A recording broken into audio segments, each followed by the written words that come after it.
சிந்தாமணி, ஹாஸ்பிட்டலுக்கு வரேன்னு எனக்கு ஃபோன் பண்ண. ஏன் வரல? யார் வரல? நீங்க கோவில்ல மாட்டுவீங்கன்னு நாங்க கோவிலுக்கு வந்தோம். நாங்க கோயிலுக்கு வரும்போது நீங்க ஹாஸ்பிட்டலுக்கு வந்துட்டீங்க.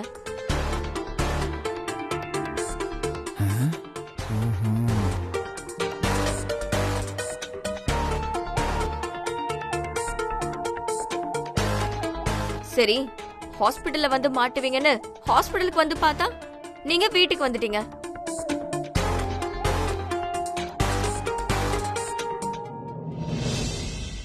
எல்லாம் ஒரு ½ அன் அவர் கேப்ல மிஸ் ஆயிடுச்சு. இல்ல இன்னைக்கு கண்டிப்பா மாட்டி விட்டுருப்பேன். ஓ, என்னத்தான் குத்தி பேசுறிய? இரு, உனக்கு வச்சது பத்தாது, இன்னும் வைக்கிறேன்.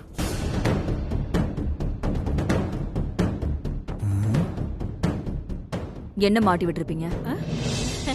அண்ணே, மாட்டி விட்டுருப்போம்ல. உங்களை வந்து பாத்துருப்போம்னு சொல்ற. நாங்க கோவிலுக்கு உங்களை பார்க்க வந்தப்போ நீங்க ஹாஸ்பிட்டல் போயிட்டீங்களா? நாங்க ஹாஸ்பிட்டல்ல பார்க்க வந்தப்போ நீங்க வீட்டுக்கு வந்துட்டீங்க. ஸ்ரீஜா அதத்தான் சொல்றா. ஆமா தானே ஸ்ரீஜா?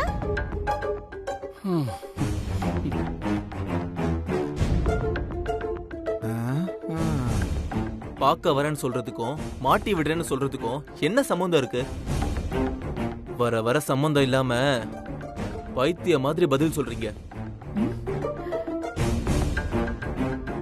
நான் உனக்கு பைத்தியமா?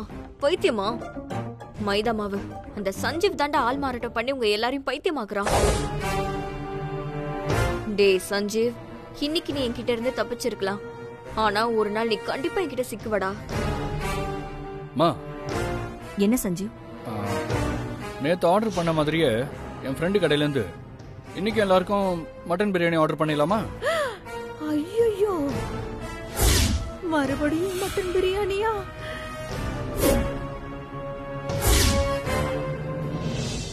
பண்ணிடுறா. பிரியாணி நல்லா இருந்துச்சுடா. வேற எந்த கடையில சாப்பிட்டிருந்தா வயிற்றுக்கு ஏதாவது பிரச்சனை வந்திருக்கும். ஆனா இதுல அப்படி எதுவுமே இல்லடா, ஃப்ரீயா இருந்துச்சு. சரி, அப்ப பண்ணிடுறேம்மா. அபி, வா ரூமுக்கு போலாம். பாத்து பாத்து சஞ்சீவ்.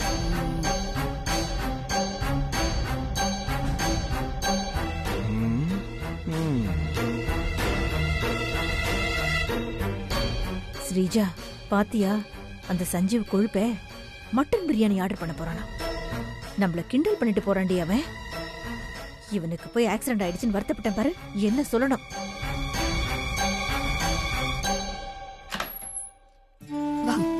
வா, பாத்து.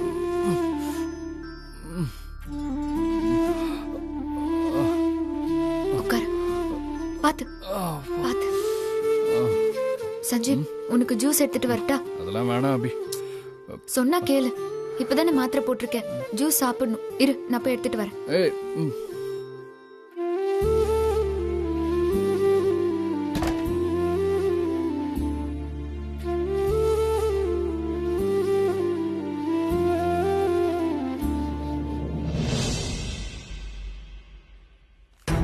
மாப்பிள்ள ரூமுக்குள்ள தனியா தான் இருக்கான் போல. போய் அவன்கிட்ட பேசுவோம்.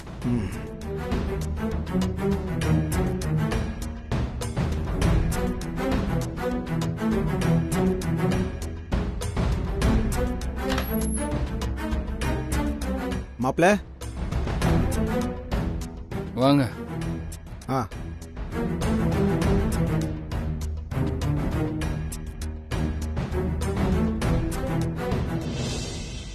தங்கச்சி ரூமை விட்டு வெளியே போறத பார்த்தேன். நீ தனியா இருப்பேன்னு தெரியும். அதான் உங்ககிட்ட பேசலான்னு வந்த மாப்பிள்ள. சரி, முத்தழகு வீட்டுக்கு போனீங்களே, என்னாச்சு? அது இதுன்னு வாய்க்கு வந்ததை சொல்லி சமாளிச்சிருக்கேன். நீ ஹாஸ்பிட்டல்ல இருக்கும்போது முத்தழகு அபிக்கு ஃபோன் பண்ணி பேசியிருக்கா. என்ன சொல்றீங்க? அபியும் முத்தழகு என்ன பேசிக்கிட்டாங்க? நீ பயப்படுற மாதிரிலாம் ஒன்றும் இல்லை. முத்தழகு உன்னை பத்தி நலம் விசாரிச்சிருக்கு. அப்புறம் நீ முத்தழகு கிட்ட சாவி இல்லைன்னு போய் சொல்லிட்டு இங்க இருந்து பாண்டி போறான்னு அபி கிட்ட சொல்லி இருந்தோம்ல. ஆமா,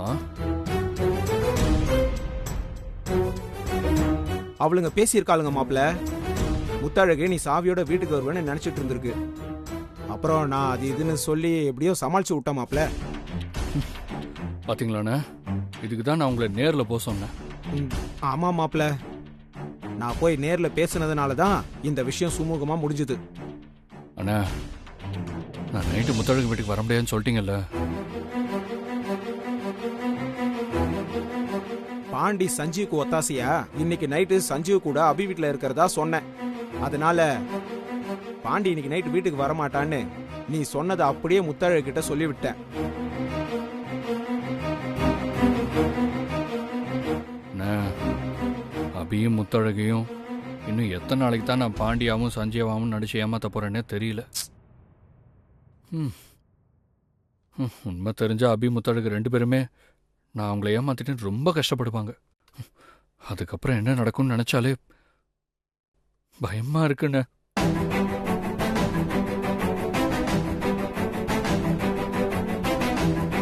ஏன் மாப்பிள்ள இப்படி எல்லாம் யோசிக்கிற? அப்படியெல்லாம் ஒண்ணும் நடக்காது.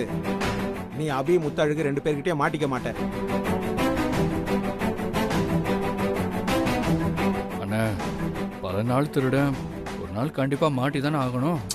மாப்பிள்ள, பல நாள் திருடன் தானே மாட்டுவான். நீ சில நாள் திருடன் தானே, நீ எப்படி மாட்டுவ? இரு மாப்பிள்ள, இன்னைக்கு நீ மாட்டல, அப்புறம் என்ன, சந்தோஷப்படு.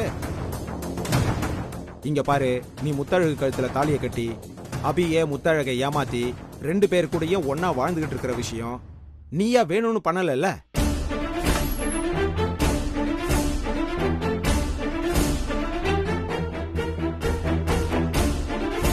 வீதி உன்னை பண்ண வச்சிருச்சு.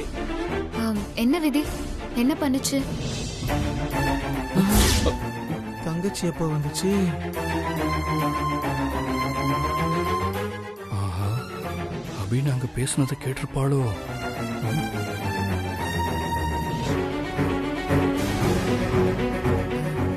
வா தங்கச்சி, உட்காரு தங்கச்சி. சஞ்சீவ், என்ன விதி பண்ண வச்சது? அது அது நீ எப்போ வந்த அபி? இப்பதான் வந்தேன். அப்படியா? அப்ப நாங்க இவ்வளவு நேரம் பேசிட்டு இருந்தத நீ கேட்கல தங்கச்சி? கேட்காததுனால தானே கேக்குறேன். சொல்லுங்க, சஞ்சீவ விதி என்ன பண்ண வச்சது? அது மாப்பிள்ள சொல்லுவான். என்னையா நல்லா போட்டு விட்டாரு. இப்ப என்ன சொல்லி சமாளிக்கிறது? சொல்லு சஞ்சீவ். அது எனக்கு ஆக்சிடென்ட் ஆகி காலில் அடிபட்டு இருந்துச்சுல்ல, அதை பத்தி தான் பேசிட்டு இருந்தோம்.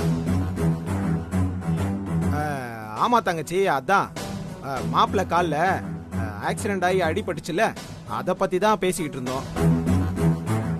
அப்படியா? நான் கூட வேற ஏதோ பேசிட்டு இருந்தீங்களோன்னு நினைச்சேன். என்ன தங்கச்சி நினைச்ச?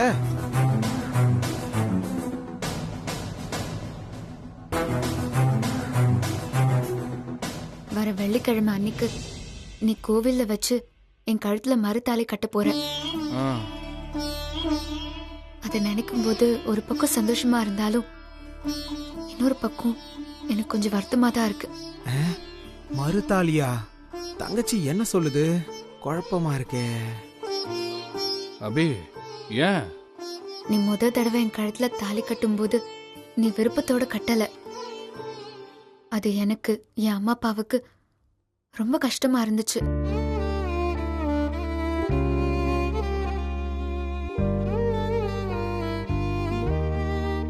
ஆனா இப்போ என் கழுத்துல விருப்பத்தோட நீ தாலி கட்ட போற. அத பார்க்க என் அம்மா அப்பா என் கூட இல்ல. அவங்களுக்கு நீ திரும்பி வந்ததே தெரியாது. அத நினைச்சாதான் ரொம்ப கஷ்டமா இருக்கு.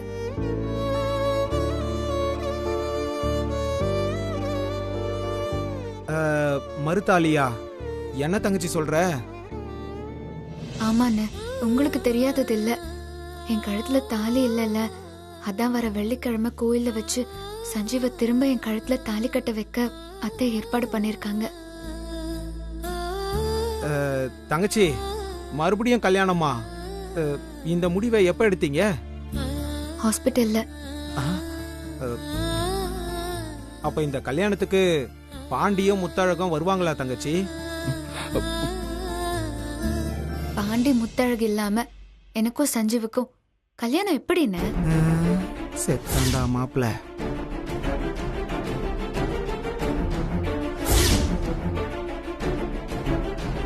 சொல்ல போனா எனக்கும் சஞ்சீவுக்கும் நடக்க இருக்கிற இந்த கல்யாணத்துல முத்தழகுதான் எனக்கு மணப்பெண் தோழி. இது வேறயா? சுத்தம்.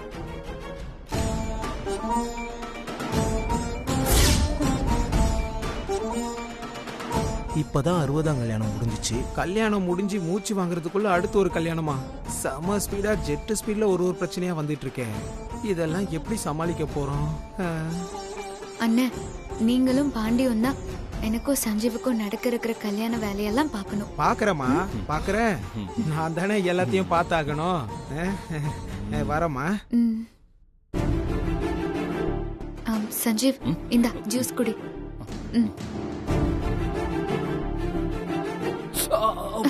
சஞ்சீவ், என்னாச்சு? ஒன்றும் இல்லை, லைட்டாக வலிக்குது. பரவாயில்ல. இரு, அப்போ ஜூஸை நானே உனக்கு ஊட்டி விடுறேன். அதெல்லாம் வேணாம். நீ கொஞ்சம் சும்மா இரு சஞ்சீவ். உன்னால கையை தூக்க முடியல, நீ எப்படி ஜூஸ் குடிப்ப? நானே ஊட்டி விடுறேன்.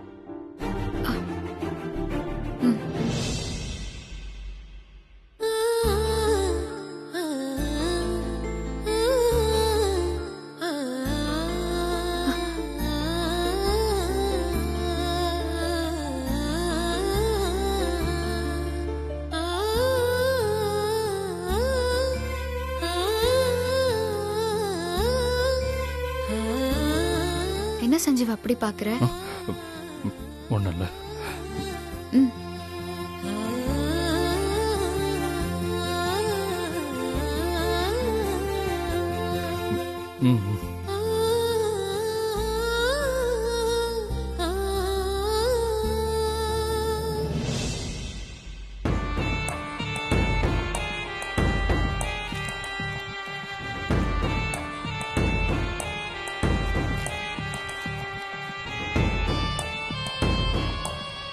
சந்தோஷ், சொல்லுங்கம்மா.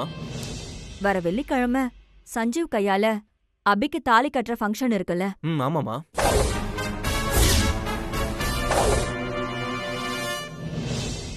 அதுக்கான வேலையெல்லாம் நீயும் காளியும் தாண்டா பார்க்கணும். சரிம்மா. இத பாரு, ஃபங்க்ஷன்ல எந்த குறையும் வந்துடக்கூடாது. அதெல்லாம் கவலைப்படாதீங்கம்மா. நானும் மாமாவும் எல்லாத்தையும் பாத்துக்கிறோம். ஆமாக்கா. சரிடா. சந்தோஷ், எப்பவுமே நம்ம வீட்டு விசேஷத்துக்கு வர ஐயருக்கு ஃபோன் பண்ணி ஃபங்க்ஷனுக்கு என்னென்னலாம் பொருள் வாங்கணும்னு கேட்டு வாங்கி வச்சிரு. ஓகேவா? சரிம்மா. அபிக்கு சஞ்சீவ் கையால தாலி கட்ட போறாங்களா? என்ன ஸ்ரீஜா பேசிக்கிறாங்க இவங்க? தெரியலம்மா. அத்தை கிட்ட என்ன விஷயம்னு டீட்டெயிலா கேளு. சரி சரி, வா கேக்குறேன். வா.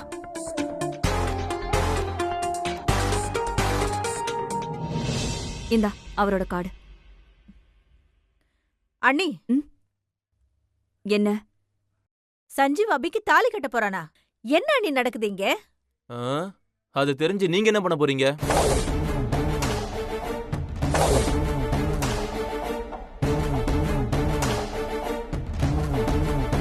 ஏன் நாங்க கேட்க கூடாதா? என்ன, எங்களுக்கு கேட்க உரிமை இல்லையா? உரிமை இல்ல. இந்த வீட்டை பொறுத்த வரைக்கும் நீங்க 2 பேரும் இந்த சோஃபா, டிவி இந்த மாதிரி ஒரு ப்ராப்பர்ட்டி தான். கேள்வி கேட்கிற உரிமையெல்லாம் உங்களுக்கு இல்ல. சந்தோஷ், நீ ரொம்ப தப்பா பேசிட்டு இருக்க. தப்பான ஆளுங்க கிட்ட தப்பா பேசுறதுல தப்பே இல்ல. அண்ணி, உங்க முன்னாடியே என் வயசுக்கு கூட மரியாதை இல்லாம இப்படி பேசிட்டு இருக்கான். அத பாத்துக்கிட்டு நீங்க சும்மா இருக்கீங்க? நாங்களும் இந்த வீட்ல தானே இருக்கோம். இந்த வீட்ல என்ன நடக்குதுன்னு எங்களுக்கு தெரிய வேண்டாமா? வர வர இந்த வீட்ல யாருமே எங்களை மதிக்கிறது இல்ல. தெரிஞ்சா சரி. இந்த மரியாதை எல்லாம் நம்ம நடந்துக்கிறத பார்த்து மத்தவங்க நமக்கு தானா கொடுக்கணும். நீங்களா கேட்டு வாங்க கூடாது.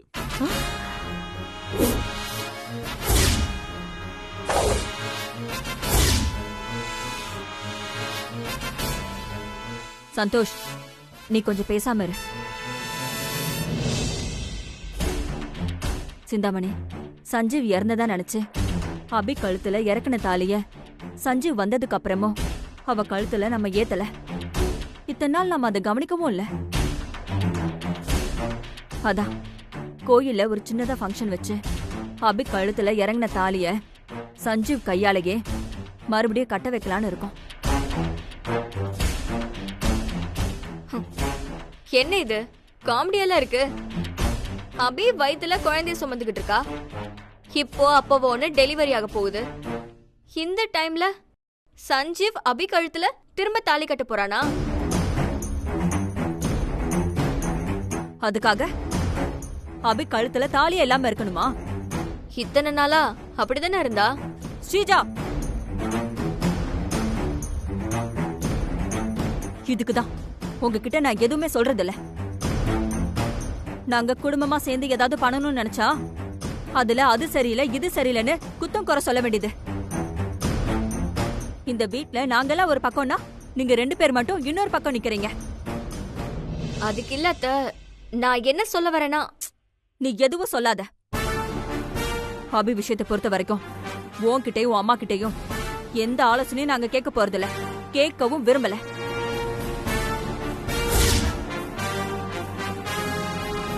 நீங்க எதுவும் சொல்ல வேணாம். உங்க வேலை என்னமோ அதை மட்டும் பாருங்க.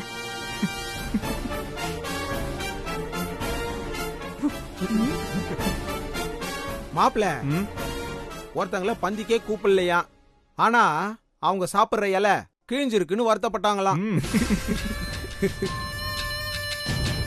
அதான் அம்மாவே சொல்லிட்டாங்களே, அப்புறம் எதுக்காக 2 பேரும் இங்கே நின்னுட்டு இருக்கீங்க? போங்க போங்க. ஒண்ணு ஓ ஓ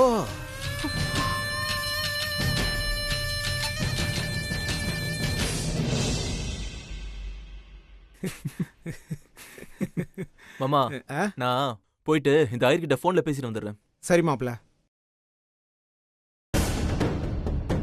ஸ்ரீஜா சிந்தாமணி கோவமா போறதுனால அவங்க என்ன பேசிக்கிறாங்கன்றத தெரிஞ்சுக்கணுமே, ஏன்னா அப்பதான் நம்மளால தப்பிக்க முடியும்.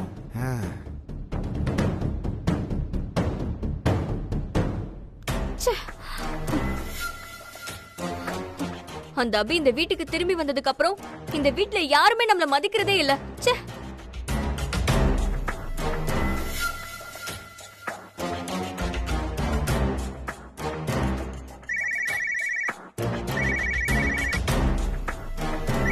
என்ன பேசுறாளுங்கன்னு கேப்போம். ஆமா ஸ்ரீஜா, முன்னாடியாவது எங்க அண்ணன் நம்ம பேச்ச கேட்டுக்கிட்டு இருந்தாரு, அது நமக்கு ஒரு ஆறுதலா இருந்துச்சு. இப்போ அவர் சப்போர்ட் இல்லனதும் இந்த மைதா மாவு சீதா காளி எல்லாரும் சேர்ந்து ஓவரா பேசுறாங்க.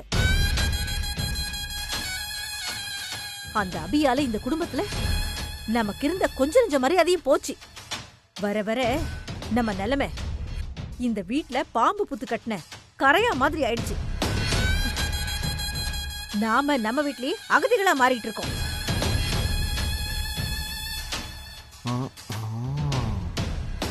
இது வரைக்கும் அபியை இந்த குடும்பம் தூக்கி வச்சுட்டு கொண்டாடினது பத்தாதுன்னு இப்ப அபிக்கு சஞ்சீவ் கையால இன்னொரு வாட்டி தாலி கட்ட போறாங்களாமா. இதெல்லாம் பாக்கணுங்கிறது தான் நம்ம நேரம். நமக்கு நடந்த கெட்டதுலயும் ஒரு நல்லது நடந்திருக்கு. அது என்னன்னா, அபிக்கு சஞ்சீவ் அவன் கையால இன்னொரு வாட்டி தாலி கட்டுற ஃபங்க்ஷன் தான்.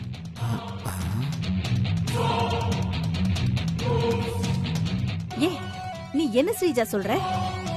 ஆமாமா, பாண்டி அப்பா அம்மாவோட 60ஆம் கல்யாணத்துல தான் சஞ்சீவ் தனக்கு ஆக்சிடென்ட் ஆன மாதிரி நடிச்சு இந்த குடும்பத்தை நம்ப வச்சு யாருக்கிட்டையும் மாட்டிக்காம நம்ம கிட்ட இருந்தும் தப்பிச்சிருக்கலாம். ஆனா அபிக்கு சஞ்சீவ் மறுதாலி கட்டுற அன்னைக்கு சஞ்சீவ் நம்ம கிட்ட இருந்து தப்பிக்கவே முடியாது. மறுதாலி கட்டுற அன்னைக்கு முத்தழகு பாண்டி கூட வரணும். சஞ்சீவ் அபி கழுத்துல தாலி கட்டணும். சஞ்சீவ் பாண்டி 2 பேரும் ஒரே இடத்துல 2ஆ இருக்கணும்ல.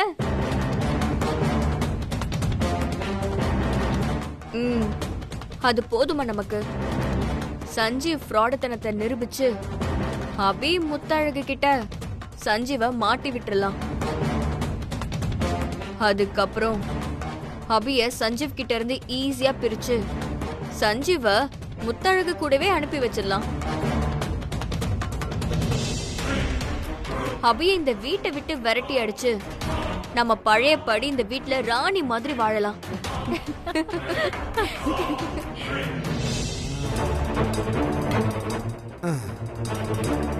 இவளுங்க ஓய மாட்டாளுங்க போல இருக்கே. எவ்வளவு அடி வாங்கினாலும் தங்கச்சிய பழி வாங்குறதுலே குறியா இருக்காளுங்க. இந்த விஷயத்த மாப்பிள்ளை கிட்ட சொல்லியே ஆகணும். மாப்பிள்ளைய கொஞ்சம் ஜாக்கிரதையா இருக்க சொல்லணும்.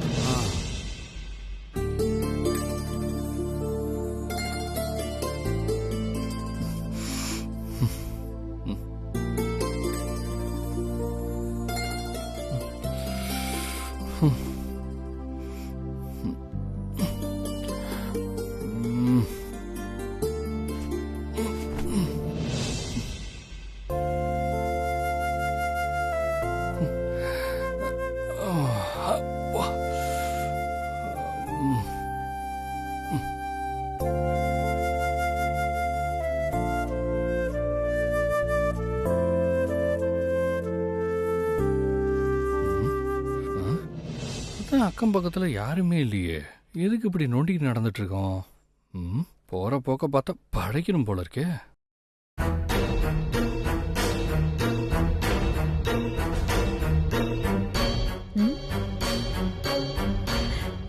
ஸ்ரீஜா ஸ்ரீஜா இங்க வா. என்னம்மா? அங்க பாருடி, அவன் எப்படி நடந்து போறான்னு.